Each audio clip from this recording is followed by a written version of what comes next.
Did the division get harder to win? Are the Pats a number 2 lock? Can they challenge the Bills? Did the Dolphins and Jets improve in free agency? And is Emmanuel Sanders a good fit? We'll talk more about this and a lot more on the Red, White, and Buffalo Blues. Where else would you rather be than right here, right now?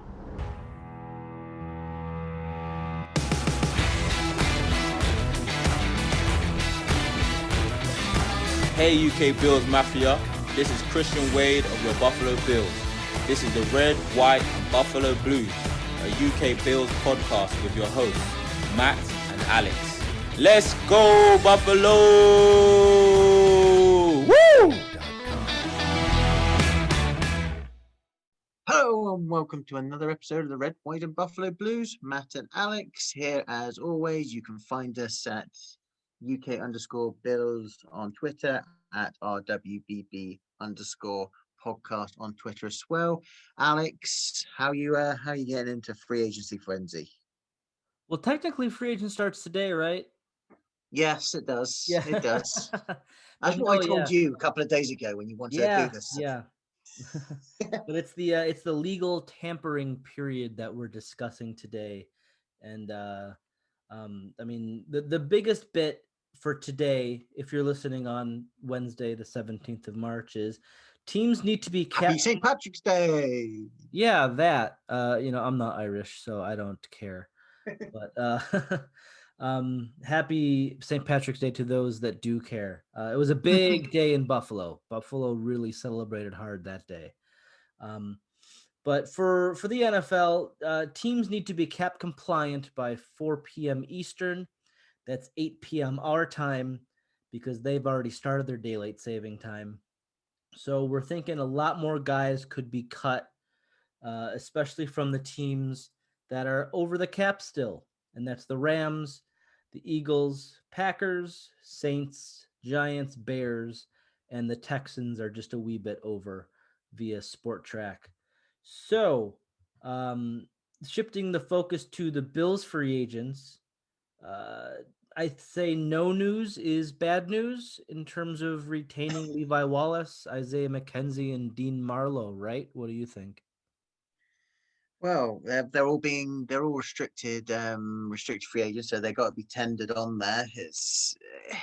I think I don't know. I think I don't think they're gonna tender. No, they said they're not going to tender him, yeah. But it's now a question of can they get him back, especially like on a vet minimum, especially in the case of Marlowe, maybe McKenzie on there, but I don't know. Levi Wallace I think was maybe only Marlowe, but I think Wallace and McKenzie might require a little bit more money. It's possible. I mean, it's interesting how they've actually gone for that. I thought after taking care of their own with Milano, Williams, and Feliciano, and restructuring Matakevich, Morse, Addison, all that, they would actually look to prioritize a little bit more. That would be, you keep the majority of your starters in. Mm-hmm. I think we've got most of our starters from both offense and defense are re-signed in, which is a good thing. We've still got a fair few more free agents that are left, and on there, so Barkley being one of them. Andre Roberts has now shifted. So is Nseki. We traded Lee Smith for a late round 2022. Who's like, yeah, we'll take a guy who wants to retire for it's probably like a 6th or something, or a 7th, but still, Either way, Bean saves $2.5 million and gains a pick next year for a player that was contemplating retirement. Is there nothing that this guy cannot do? No, it's a power move for sure. The one thing that I did read on the Athletic from Matt Fairburn and Joe B said that if you look at Trey White, Deion Dawkins, and Jordan Poyer as prime candidates for players who on their long-term deals can move money, like I talked about in a few shows ago, take some of their salary and move it to a signing bonus, therefore lowering their cap hit for the current year and then it gets divided out over the remaining years. They said that we could gain up to 15 million in cap space.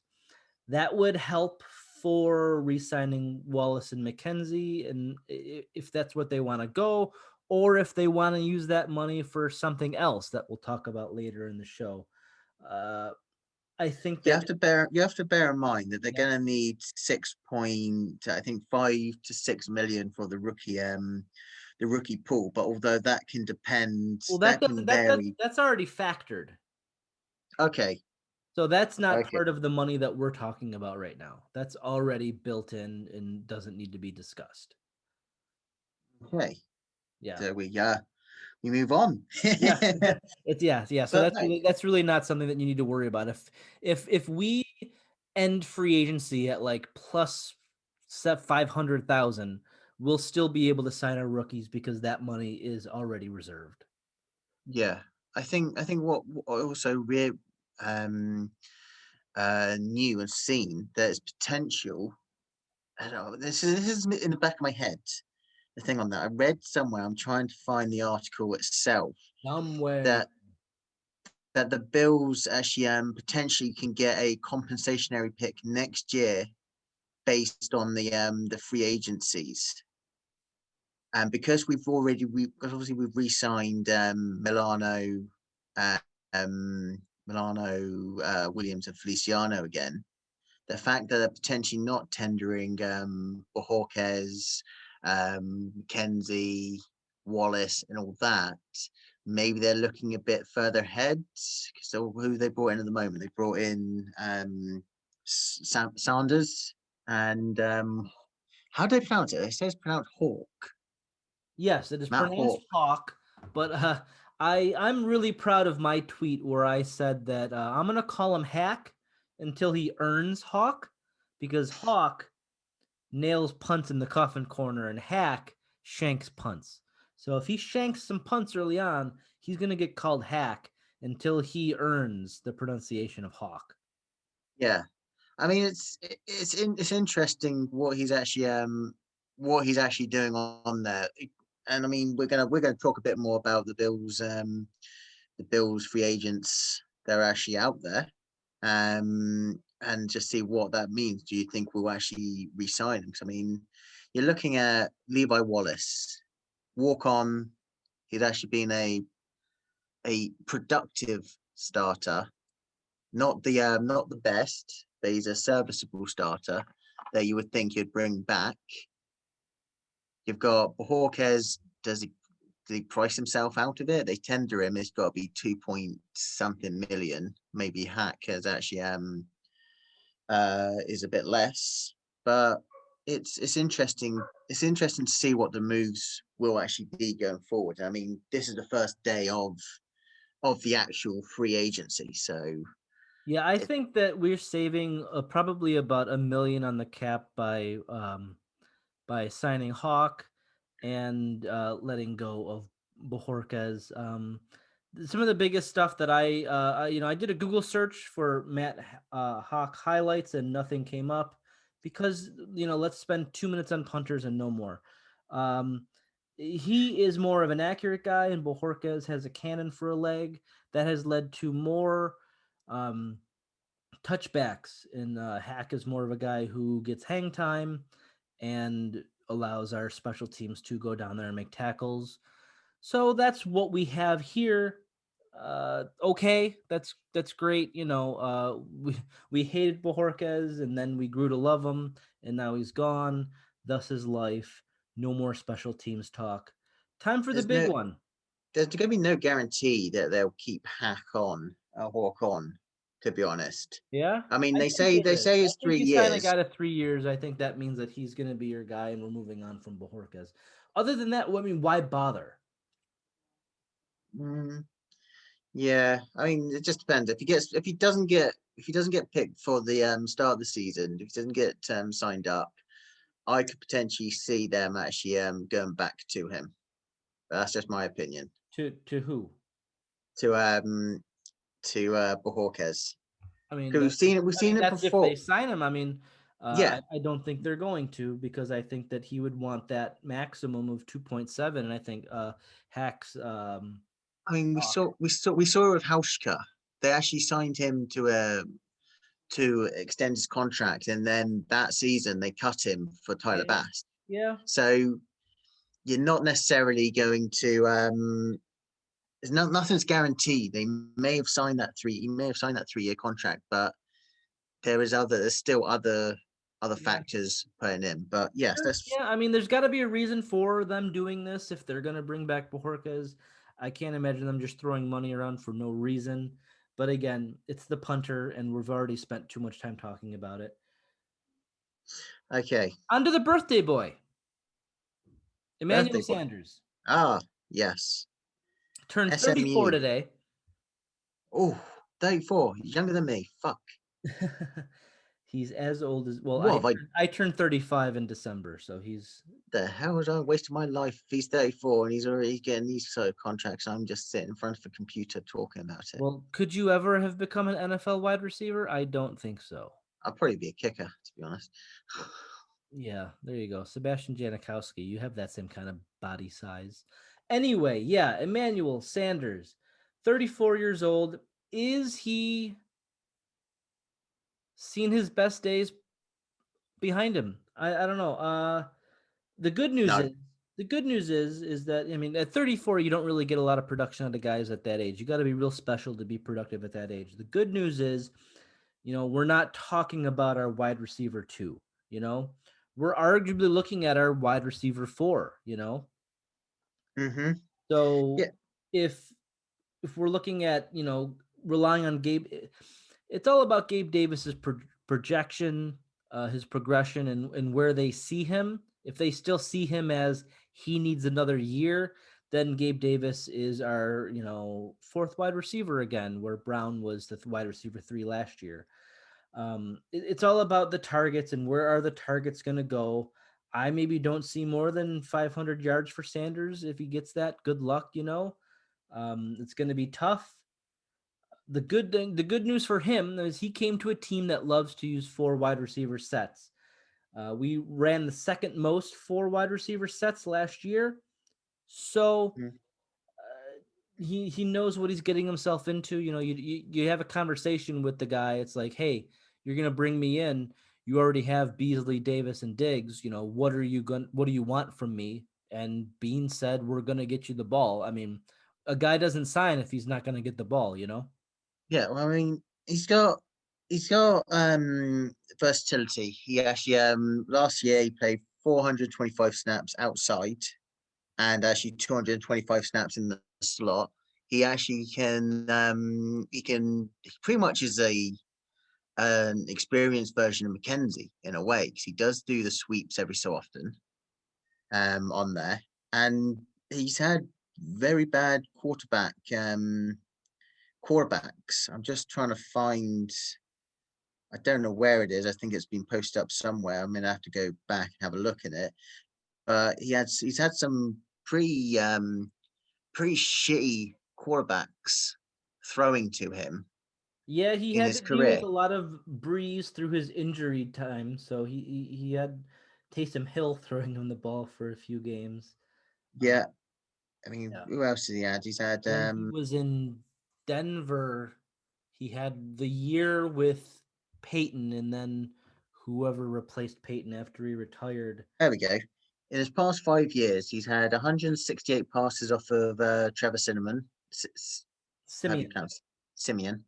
100 passes off of Case Keenum, 79 passes off Drew Brees, 61 passes off Jimmy G, 44 passes off Joe Flacco, 32 passes off Paxton Lynch, 29 passes off Brock Osweiler, and 17 passes off Taysom Hill. Yeah. Now, with the exception of Drew Brees, possibly Jimmy, maybe, that doesn't inspire me. That wide receiver, that quarterback that being received throws from, and obviously now he's coming into Josh Allen, who actually likes to spread it around and actually more likely fit the style that Suns will come in and fit the style that the Bills are looking for. Yeah, Sanders is a great route runner. it's just at his age, I hope he can still get separation. Um, Mm. Is he better than Brown is going to be a big conversation for all of Bills fans. I think he's on. He might be a little bit better. 'Cause, I mean, John Brown, he was more situated on the outside. Mhm. He barely did any slot work. He probably did the odd slot play every so often, but he's more of an outside guy. Whereas Sanders, he's a bit more versatile. They can play inside and out. So I think they're both on about the same sort of level. Maybe I'll just have Sanders maybe just in maybe a notch or two just above, just for his ability to play inside. Breaking news. John Brown signs with the Raiders, 1 year, $3.75 million with an upside of $5.5 million. Yeah, Adam Kaplan. Okay, So he's making less than Sanders, but if we would have kept him, he would have been making more.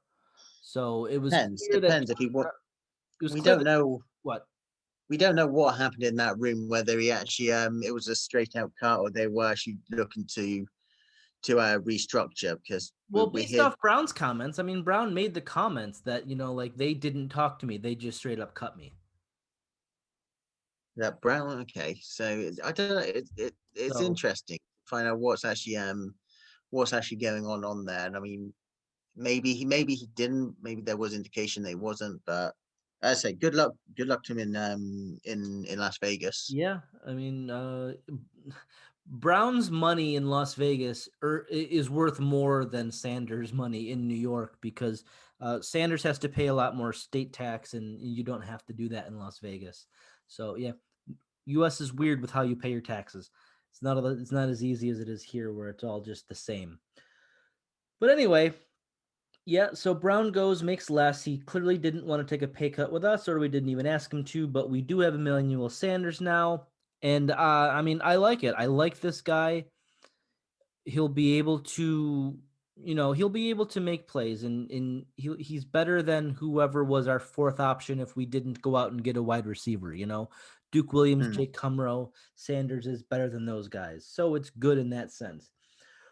Where Yeah. it does get a little tricky for me is that running 4 wide receiver sets, signing Sanders, having 4 good wide receivers, it lessens the need for a tight end. And the overnight news was the Lee Smith trade. Are we going to go out and get Zach Ertz? That's interesting. His current cap hit, if we trade for him, is $12.4 million. If we let the Eagles cut him, then he goes to free agency. It becomes a bidding war. If the Zach Ertz rumors are true, and Cynthia Freeland from NFL Network was really fueling that fire last night by saying, Sanders is great. Let's see if the other thing happens. So there's a lot of clamor about this. Hmm. It looks like Ertz is a trade and restructure, or it's he definitely wants to come here. He'll pick us in free agency. If it's a trade later today, what are you giving up for Zach Ertz if that rumor is true? Giving up your late round picks on there. He's Yeah. what 30. He's 30. What 30? 32. 30. He's a year younger than Travis Kelce. I won't give up too much for him. I mean, hell, give the Eagles as part of the picks the one we got for Lee Smith next year. Yeah. I'm on there. But to be honest, I mean, I would rather wait and take the chance in free agency. Yeah. Because you're then gonna have to make all these things, and you can get younger serviceable guys in the in free agency. They're going to cost less than if you're going to actually trade for Zach Ertz. I mean, looking at it, I mean they've been there's rumors going around that Gerald Everett, Las Vegas. You get him. He's actually 26. he's actually started to improve year after year, going up on his receiving. You've got, if you want the veteran presence, take a flyer for a year on Jared Cook. You can get him for a vet minimum, save that cap space if you want to go big for, say, a high but reasonably ended cornerback and all that. I just can't see. I think we're going to give up too much with the signing if we do trades for Ertz. I mean, yes, don't get me Well, wrong. you just said a late round pick, so now you're saying too much. Is a 5th rounder too much? No, I mean too much as in the amount of picks, especially this year. If we're in that mode, yes, we've got it can then potentially focus us on the defensive side during the draft. But are we really gonna be doing what New England used to do when they had two tight end sets? I mean, we were 13%. We were second bottom below, ironically, New England in the amount of two tight end sets. Mm-hmm. Are you actually then bringing Ertz in, actually potentially restructuring him to have more obviously on more money than Knox, but you're paying him to back up Knox, or you actually having Ertz as your starter and actually hamper Dawson Knox's progress? I don't think it hampers Dawson Knox's progress. Here's the weird thing about Dawson Knox. He didn't play tight end until college. He was a quarterback in high school. He didn't get targets in college. We drafted a guy in the Josh Allen mold of, this guy can do it. We just got to coach him to there. So I think if you bring in another tight end, you let him start and you continue to groom Dawson Knox. It's better to learn via, coaching, via practice, via tape than in the game, because in the game you have to produce. And in the game, Dawson Knox has a fair few drops and a few mistakes where you really can't let that cost you when you're trying to win a Super Bowl. So bring in a guy who could really work with him, as well as you give Knox another year to figure it out. My issue with Ertz is, Injury history is well, it's the cap hit, honestly, because if we're talking about trading for him, then we're gonna have to restructure, and he's gonna, I'm sure we're asking that before we talk to, before we make that deal. But the one thing that we do have over the Eagles is leverage. They need to get rid of his cap hit. So they can't really ask for anything more than what we're offering when it comes to the trade and the pick that we give them. Yeah. So if he's willing to negotiate after we get him, the Eagles can't be like, no, I want a 3. And we'll be like, LOL, no, you're going to get a 4. You're just going to cut him. Take something. Take a 5. Take something. It's better than Gosh, we don't even have a 4th. Yeah, right. You're gonna have to give up. It's like, take a 5th. You're going to get nothing. Take something. And then, we're going to have to restructure him. I mean, this trade has to happen before 4:00 Eastern anyway, because that's when we have to get under the cap. So this can't happen late tonight unless we do restructure our other guys like we talked about earlier. I don't see it coming to fruition. I think it's interesting. Right. I wonder what Cynthia Freeland is talking about this whatever rumor it is, if it is this. But Bean probably didn't get any sleep last night. If anything, he's been working on this through the night.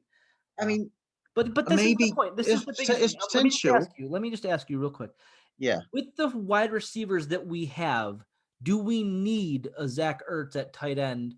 I mean, how many targets are we talked about this. Anthony made this really good point. How many targets are you taking away from our wide receivers to give to Zach Ertz? Is it worth it? Exactly. Just pay Tyler Croft the vet minimum. Bring him back. He knows the system. Yeah. Bring him back. Well, we gave an offer to Gronkowski, so don't get me wrong. Tight end. They're trying to do something, yeah. Is something they want to improve on, but you don't spend big money on a tight end, even if it like multiple year contract unless you can get the cap hit quite low. You don't spend big money on tight end where you can sign your own in Croft, or you've got the likes of Jared Cook, Jesse James, Tyler Earfit, those Gerald Everett, all those type of people who can come in on the same money or a little less money and actually be that serviceable backup. Yeah, I really hope that in the offseason Knox is ready to take that next step, so we can rely on him. For the fun of free agency in the offseason, it would be great, to get a guy like Ertz. It just brings more attention and recognition to the Bills, and that's never a bad thing. No matter what happens, get him, don't get him. I trust Bean and McDermott 100%. And I've never been able to do that before with any of my sports teams. So that's great, and I'm really glad about that. So let's move on then. Let's go. On top of the show, we did say we would talk about the rest of the AFC or the AFC East. Yeah. So the Pats, clearly the Pats have the biggest news. Everyone's talking about the Pats. Patriots. Hunter Henry, Jonnu Smith, Nelson Aguilar are the big ones. Matt Judon, Jalen Mills, Kendrick Bourne. Cam Newton is still their quarterback. I don't see them scaring me that way. I mean, yes, they go on defense. They actually they feel like they've improved their defense a little bit because obviously they're getting Hightower back. They're getting potentially Patrick Chung back. Yep. You've added Judon in there. Yep. Who was the cornerback they signed? That was Jalen Mills is a safety. Yeah. He can play a bit of corner. Yeah. On there, but that's the only thing that they've done to improve themselves on there. Their offense, you're paying big money to guys that would be third, maybe fourth string guys on other teams. Yeah, for anyone to say that Nelson Aguilar and Kendrick Bourne, along with whomever they have currently, scares you is really not a good conversation to have. You will lose that conversation. Signing Hunter Henry as well as Jonnu Smith is very interesting. Cam Newton's favorite target in Carolina was his tight end, so maybe that's what they're going to go with. Then you're looking at Jonnu Smith. In his career, 4 years, 157 yards in his first year, 258 yards, 439 yards, 448 yards. For a guy that's actually commanded 50 million, you would expect it to have a little bit more production out of that. And also, if you're looking at Hunter Henry, he's a year old, been in there a year longer. I mean, what has he had? 478, 579, missed a year, 652 and 613. So you're getting a better deal for less money with a little bit less money on there. I can see why they've done it. They were like 3.2% in 2 tight end sets, and Belichick had his success when he had Gronkowski and Hernandez and had tight ends coming out of their ear hole on there. But it's not something that's going to worry me. I mean, everyone says that we can't defend the tight ends. What was it? I read, I don't know if it was on the group chat or not, but when we played Kelsey, we actually gave up 65 yards. If this is regular season, I can't remember the playoff. In the playoffs. Yeah, but we've been able to hold these tight ends. I think we were quite low. Were we low against it? But off the top of my head, I can't remember. Tight end. Maybe one of our listeners can actually tweet us in the game. Kelsey had the touchdowns, but we held him to good yardage. But yeah, so we are good. I mean, it's just a case of just work on that defense just to actually to help improve it more. I think I'm not worried too much about it. I mean, even with the Dolphins and their signings, I'm not worried about that Well, as just well. staying with the Patriots for a second, wasn't it that Gilmore said that he was done with them? Yeah. But he's still, he's still with them, so I don't know what the move is there with him. But I mean, signing, uh, what was his name? Hang on, signing Judon really does make a good defense better because they're Oh getting yeah. their guys back. They're getting, like you said, Hightower back, and who was it? Chung that also sat out. Yeah. Oh yeah. But that's Don't still get a me wrong. good That's defense that on defense. I'm more worried. Let's put it this way. I'm a little bit more worried on their with the Patriots defense. yeah, I won't lose sleep over it, but I'll lose more. yeah. If you compare both of them, offense and defense, I'll lose more sleep over the Patriots defense than the Patriots offense. For sure. And I mean, they still don't have a running back that scares you, and Cam Newton still just isn't really that guy. Yeah, So that's, exactly. yeah. Can the Patriots challenge the Bills? I'm saying no. No.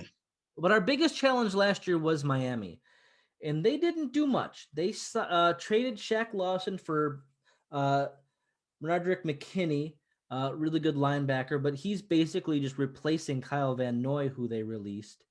They signed a tackle. They signed Malcolm Brown, the running back. They signed Jacoby Brissett. Other than that, really, Miami's done nothing to get better in this tampering period.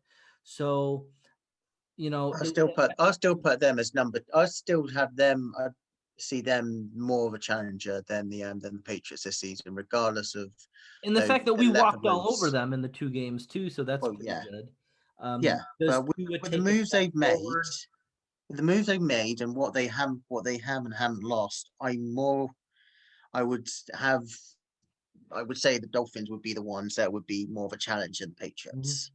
It's interesting. I think that I think those two will definitely fight it out for the second spot, but Mm. definitely rounding up the rear is the Jets. They go out and make a splash with Carl Lawson and Corey Davis. So they have that there.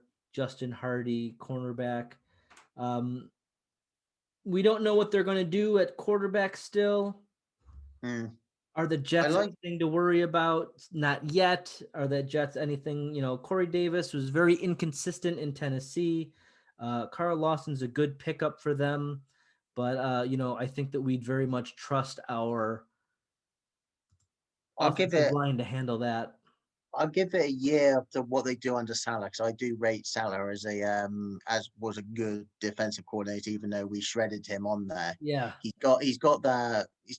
He screams McDermott process to me. Salah. You gotta prove it. There's been a Yeah. lot of guys like him Oh yeah. go I and know. try I to agree. turn around an organization and really can't do it. So Yeah, I agree. I mean, he's got to prove it, but yeah, the to Jets are a me, tire fire, so good luck to him. But yeah. yeah, the AFC East is still ours. There's still time in free agency. There's still the Mhm. draft. But with what the Bills have done and bringing back the guys that we didn't think they could, and adding Emmanuel Sanders, um, looking probably to sign, looking to the draft, probably only going to be defensive pieces, if anything. So I'm feeling really good about this year coming up. Yeah. I say, So yeah, so it's interesting to see now what they're going to do now with free agency officially open.